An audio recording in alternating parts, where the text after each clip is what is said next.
Hello friends, नमस्कार, आदाब, सत श्री अकाल।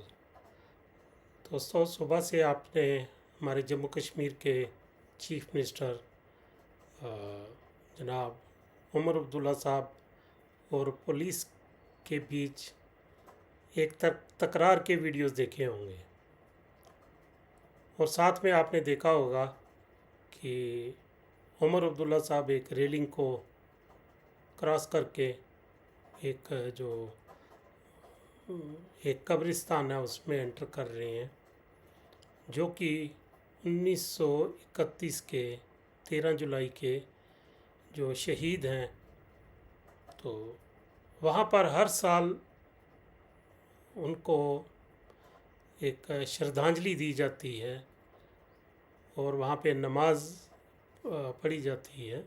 तो ये एक काफ़ी बहुत पुराना ये सिलसिला चलता आ रहा है, लेकिन जो आज हुआ ये पहले कभी नहीं हुआ। हाँ, जब मिलिटेंसी थी तब लोगों को रोका ज़रूर गया था, रिस्ट्रिक्शंस लगाई जाती थी कि वहाँ पर लोग ना पहुँचें, लेकिन अब तो मिलिटेंसी ख़त्म है, पीसफुल माहौल है। गवर्नमेंट ऑफ इंडिया भी बोल रही है कि सब कुछ नॉर्मल है। तो फिर इस माहौल में भी अगर हम लोगों को ऐसे रोकेंगे तो फिर हालात कहाँ जा सकते हैं, ये हमें इसका भी सोचना चाहिए। एक आम आदमी की बात छोड़िए, एक चीफ मिनिस्टर को भी अगर आप रोक रहे हो, अगर उसके ऊपर भी भरोसा नहीं कर रहे हो, तो फिर किस पे भरोसा करोगे आप। ये क्यों मनाया जाता है ये दिन? बाकी वीडियोस वगैरह आपने बहुत देख ली होंगी, मैं वीडियोस नहीं दिखाऊंगा आपको, ना कोई फ़ोटोग्राफ दिखाऊंगा। मैंने सोचा कि चलो, बहुत से लोगों को इसकी हिस्ट्री का नहीं पता कि 13 जुलाई 1931 को क्या हुआ था। मैं उसके बारे में थोड़ा सा आपको जिन लोगों को नहीं पता है उनको मैं थोड़ा सा अवेयरनेस देना चाहता हूँ, जो कि मैं अपने वर्ड्स में भी नहीं कुछ कहूँगा, क्योंकि हो सकता है मैं भी कोई गलती कर जाऊँ। लेकिन मैंने एआई से जो निकाला है इसका हिस्टोरिकल जो बैकग्राउंड है इस दिन का, वो मैं आपके साथ शेयर करता हूँ। उसको मैंने हिंदी में ट्रांसलेट करके रखा हुआ है, वो मैं आपके सामने पढ़ के आपको दिखा देता हूँ। क्योंकि मैं पढ़ूँगा इसलिए कि कई लोग शायद हिंदी ना पढ़ पाएँ, इस करके मैं वो पढ़ के आपको सुना देता हूँ और आप खुद भी पढ़ सकते हैं अगर आपको हिंदी आती है। आइए चलते हैं। ये कहता है कि जम्मू कश्मीर के 1931 के शहीद उन 22 कश्मीरी मुसलमानों को कहा जाता है जिन्हें 13 जुलाई 1931 को डोगरा महाराजा की सेना ने श्रीनगर सेंट्रल जेल के बाहर गोली मार दी थी। ये घटना कश्मीर के आधुनिक राजनीतिक इतिहास में एक महत्वपूर्ण मोड़ मानी जाती है और इसे शहीदी दिवस योम शोहदा कश्मीर के रूप में मनाया जाता है। तो इसकी बैकग्राउंड क्या है, पृष्ठभूमि में ये बता रहे हैं। डोगरा शासन और असंतोष। उस समय क्षेत्र में महाराजा हरि सिंह का निरंकुश डोगरा शासन था। कश्मीरी मुसलमानों में आर्थिक भेदभाव, धार्मिक उपेक्षा और कठोर कर नीति के कारण व्यापक असंतोष था। मतलब आर्थिक भेदभाव, रिफॉर्म, मतलब जो इकोनॉमिक इम्बैलेंस था, धार्मिक उपेक्षा, रिलीजन के बेसिस के ऊपर उपेक्षा करना, या कठोर कर नीति, जो टैक्सेशन का सिस्टम था वो थोड़ा टफ था, तो उसके अगेंस्ट एक रिजेंटमेंट थी। जैसे कि आज भी हमारे जम्मू के लोग प्रोटेस्ट कर रहे हैं कि कश्मीर के साथ कश्मीर को फेवर किया जाता है, जम्मू को के साथ भेदभाव होता है। आज भी हमारे जम्मू प्रोविंस के जो 28 एमएलएज हैं वो प्रोटेस्ट कर रहे हैं सेक्रेटरीट के बाहर बैठ के कि उर्दू ज़ुबान के ख़िलाफ़ उनका प्रोटेस्ट है कि नायब तहसीलदार की जो असामियाँ निकाली हैं, जो पोस्ट निकाली हैं, उसमें उर्दू को कंपलसरी क्यों रखा है। तो वो आज भी बैठे हुए हैं धरने के ऊपर। तो ऐसा ही माहौल शायद उस टाइम के ऊपर भी हुआ होगा। तत्काल कारण और इमीडिएट कारण क्या हो गया जून 1931 में अब्दुल कदीर खान नामक व्यक्ति, जो एक ब्रिटिश अधिकारी का रसोइया था, ने एक जोशीला भाषण दिया जिसमें कश्मीरियों को डोगरा शासन के खिलाफ उठ खड़े होने का आह्वान किया। उन्हें गिरफ्तार कर देशद्रोह का आरोप लगाया गया। तनाव की स्थिति, धार्मिक मामलों में हस्तक्षेप जैसे शुक्रवार की नमाज पर रोक जैसी घटनाओं ने पहले से ही तनाव बढ़ा दिया था। ये तो अब भी होता है, अब भी शुक्रवार की नमाज नहीं अलो की जाती है, तो उस टाइम भी होता हुआ होगा। घटना 13 जुलाई 1931। अब 13 जुलाई को क्या घटना हुई? अब्दुल कदीर का मुकदमा। उनके मुकदमे के दिन श्रीनगर सेंट्रल जेल के बाहर लगभग 4000 से 5000 लोग खुले ट्रायल की मांग और अपनी शिकायतें व्यक्त करने के लिए एकत्र हुए।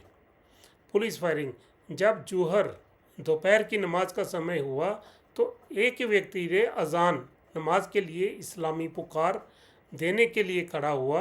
डोगरा गवर्नर रायजादा त्रिलोकचंद ने पुलिस को गोली चलाने का आदेश दिया, जिससे अजान देने वाले व्यक्ति की मौत हो गई। उसके बाद जो भी अजान पूरी करने के लिए खड़ा हुआ उसे भी गोली मार दी गई। कुल मिलाकर 22 लोग शहीद हुए। परिणाम, शहीदों के शव श्रीनगर में जुलूस के रूप में ले जाए गए और मज़ार-ए-शोहदा, शहीदों का कब्रिस्तान में दफनाए गए। इस हत्याकांड के बाद पूरे क्षेत्र में विरोध, हिंसा और हफ्ते भर की हड़ताल हुई। राजनीतिक प्रभाव, पहला संगठित राजनीतिक आंदोलन। ये घटना कश्मीर के आधुनिक इतिहास में पहला संगठित राजनीतिक प्रतिरोध मानी जाती है जिसने आज़ादी की लड़ाई को गति दी। एक नेतृत्व का उदय, इस घटना के बाद शेख मोहम्मद अब्दुल्ला का उदय हुआ और बाद में मुस्लिम कॉन्फ्रेंस, कश्मीर की पहली प्रमुख मुस्लिम राजनीतिक पार्टी का गठन हुआ। मतलब उससे पहले कोई मुस्लिम पार्टी थी नहीं। इस इंसिडेंट के बाद एक मुस्लिम पार्टी बनी जो कि आजकल हमारे सामने नेशनल कॉन्फ्रेंस के रूप में है। उसका नाम चेंज करके बाद में नेशनल कॉन्फ्रेंस कर दिया गया। सरकारी प्रतिक्रिया, महाराजा ने शिकायतों की जांच के लिए ग्लेंसी कमीशन नियुक्त किया, जिसके बाद कुछ राजनीतिक सुधार हुए और जम्मू कश्मीर प्रजा सभा विधानसभा की स्थापना हुई। विरासत, शहीदी दिवस 13 जुलाई को जम्मू कश्मीर में 2019 तक आधिकारिक अवकाश के रूप में मनाया जाता था ताकि राजनीतिक अधिकारों और न्याय के लिए शहीद हुए लोगों की याद को जीवित रखा जा सके। प्रतिरोध का प्रतीक, 1931 के शहीद आज भी कश्मीर में अधिकारों और आत्मसमर्पण के संघर्ष का प्रतीक माने जाते हैं।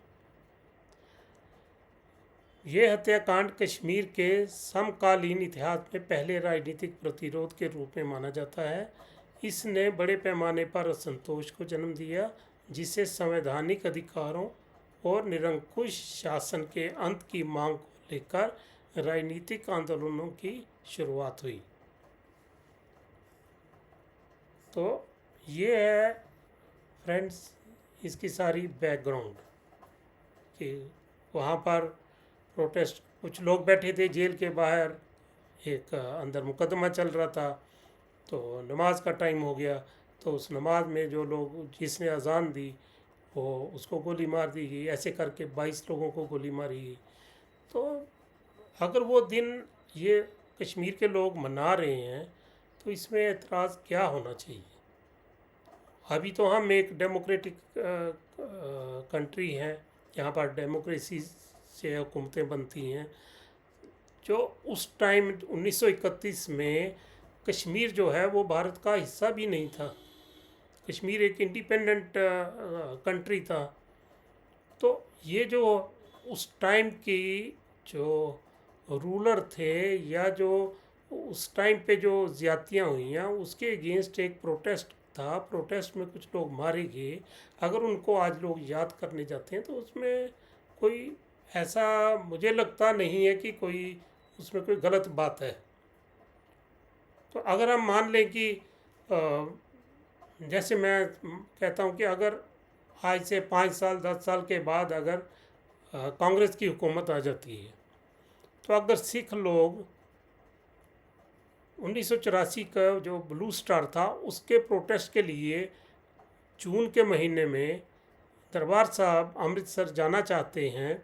अगर उनको रोका जाएगा तो क्या वो सही होगा?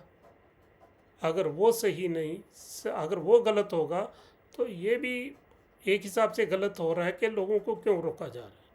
वो कुछ वहाँ पे जाके हल्ला गुल्ला करने की तो कुछ मंशा होती नहीं होगी नहीं उनकी। और ख़ास करके एक चीफ मिनिस्टर, एक इलेक्टेड चीफ मिनिस्टर को इस तरह बिहेव करना, इस तरह रोकना। कल का दिन उनको घर में नज़रबंद रखा गया, आज उनको इतना मजबूर किया गया कि उनको एक फेंस को छलांग लगा के उसको क्रॉस करना पड़ा, वहाँ एंटर करना पड़ा। तो मुझे नहीं लगता कि ऐसी कोई ज़रूरत थी कि हालात इस कदर हो जाएं कि एक सीएम और पुलिस वालों के बीच में, अपनी ही पुलिस के बीच में धक्का मुक्की हो जाए। दोनों एक दूसरे के ऊपर आप इल्ज़ाम लगाएंगे। पुलिस कहेगी सीएम ने धक्का मुक्की की, सीएम बोलेंगे पुलिस ने हमें रोकने की कोशिश की। तो ये कोई डेमोक्रेसी में एक अच्छी मतलब रवायत नहीं स्टार्ट हुई है, ये अच्छी रवायत नहीं है। तो हमारे जो जम्मू के बीजेपी के एमएलए हैं वो भी आज धरना दे रहे हैं। तो अगर उस टाइम पे प्रोटेस्ट करना अगर गलत था महाराजा के अगेंस्ट, तो आज के जो प्रोटेस्ट हो रहे हैं ये कैसे ठीक हो सकते हैं? अगर आज हम क्लेम करते हैं कि जम्मू के साथ डिस्क्रिमिनेशन हो रही है, उर्दू को बढ़ावा दिया जा रहा है, उसकी उर्दू की ऑपोजिशन की जा रही है, ये भी यही हालात उस टाइम पर भी हुए होंगे। तो इसलिए दोस्तों आपका क्या सोचना है? क्या ऐसे हालात बनाने की ज़रूरत थी कि हमें ये फिर याद आ जाए कि यहाँ पर मिलिटेंसी के दौर में क्या होता था? तो आपके जो विचार हैं कमेंट्स में आप कमेंट करके बता दीजिए। तो जो ये हिस्ट्री मैंने बताई है ये सिर्फ लोगों को ये बताने के लिए कि इस दिन की बैकग्राउंड क्या है, क्योंकि बहुत सारे लोगों को ये नहीं पता है। चलिए, थैंक यू फ्रेंड्स, मिलते हैं फिर नेक्स्ट किसी वीडियो में किसी नए टॉपिक के साथ। धन्यवाद।